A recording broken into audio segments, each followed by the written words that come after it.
جیسے میرے نبی کا واقعہ ہے، آپ اپنی بیٹی کے گھر گئے، وہ اداس بیٹھی، آپ نے کہا کیا ہوا؟ کہا میرا اور علی کا جھگڑا ہو گیا۔ آپ نے کہا علی کدھر ہے؟ کہا باہر نکل گئے۔ آپ ان کو ڈھونڈنے نکلے، مسجد سے اٹھا کے لائے، گھر میں آئے اور فرش پر ایسے لیٹ گئے، زمین پر، ادھر علی کو لٹایا، ادھر فاطمہ کو لٹایا، علی کا ہاتھ پکڑ کے یہاں رکھا، فاطمہ کا ہاتھ پکڑ کے یہاں رکھا، اور اوپر فاطمہ کے ہاتھ کے اپنا ہاتھ رکھا، یہ علی کا ہاتھ، یہ فاطمہ کا ہاتھ اور یہ اپنا ہاتھ۔ پھر فرمایا بچوں بولو ہماری صلح ہو گئی، یہ ہے بڑوں کا کام، بولو ہماری صلح ہو گئی۔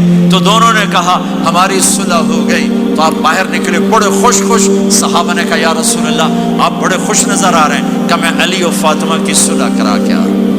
میرے بھائیو مال ہی سب کچھ نہیں ہوتا، دولت ہی سب کچھ نہیں ہوتی ہے، اپنی زندگیوں میں نبی والی پاکیزہ ماں باپ یہاں موجود ہیں، ان کی دعائیں لے لو۔ اور ماں باپ سے کہتا ہوں اولاد کو محبت دو، ماں باپ سے کہتا ہوں اپنے بہو اور بیٹے کی زندگی میں دخل مت دو، ماں باپ سے کہتا ہوں بیٹے اور بہو کی زندگی میں داخل مت ہو، ایسا دخل کہ ان کی زندگی خراب ہو جائے، ایسا دخل کہ ان کی زندگی تلخ ہو جائے، ایسا مت کرو، ان کو پروان چڑھنے دو، ہاں دخل دو، یا وہ آپس میں لڑ پڑے صلح کرانے کی کوشش کرو۔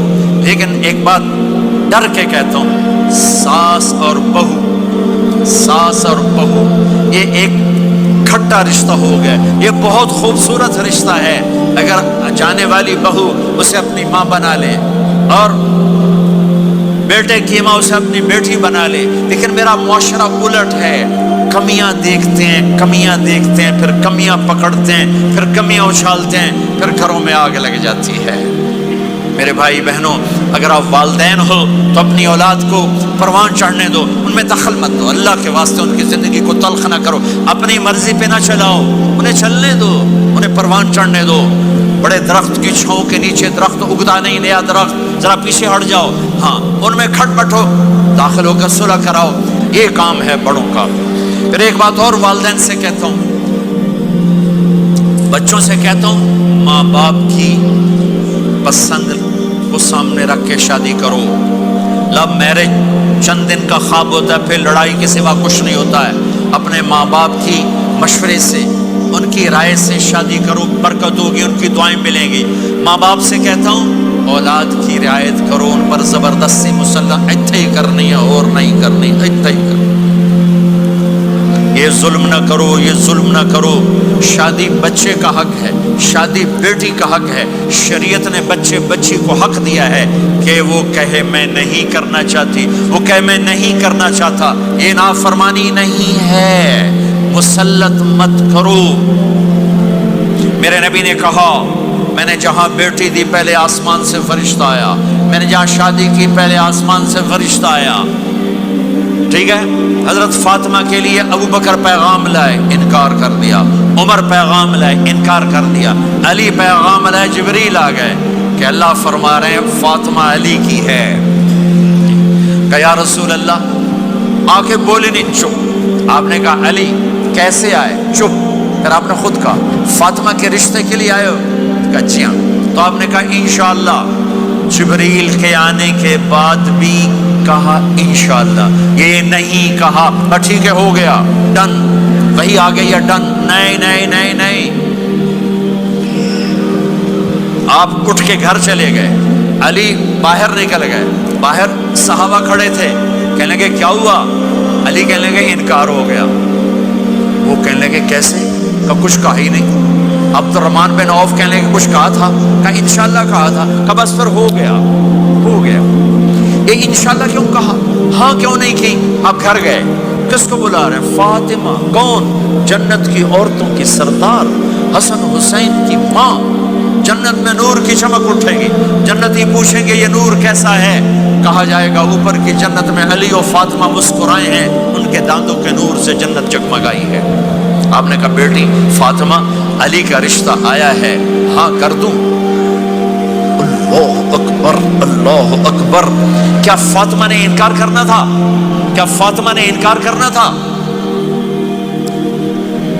بیٹی علی کا رشتہ آیا ہے، ہاں کر دوں۔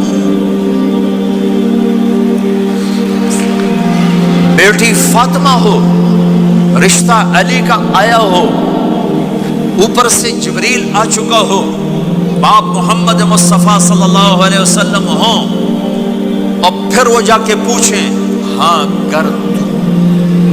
میرے بھائیو، مجھے نہیں پتا یہاں معاشرت کتنی کو بدلی ہے، لیکن ہمارے ہاں بیٹیوں سے نہیں پوچھا جاتا، اور دیہاتوں میں بچوں سے بھی نہیں پوچھا جاتا، بات تیرا کر دیتا ہے ہن بھاویں تو من یا نہ من۔ تمہاری بیٹی کا حق ہے کہ وہ کہے میں کروں گی، میں نہیں کروں گی۔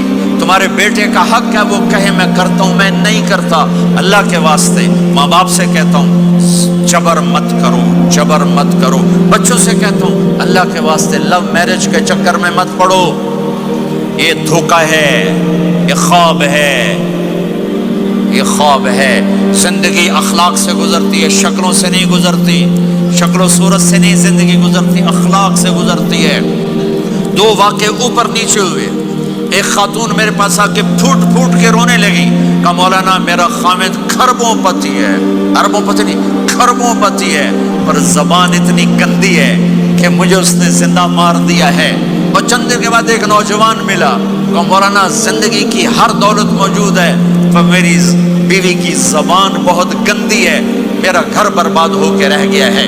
ایک جگہ عورت کی تیزی نے گھر کو آگ لگائی ہوئی ہے، ایک جگہ مرد کی تیزی نے گھر کو آگ لگائی ہوئی ہے۔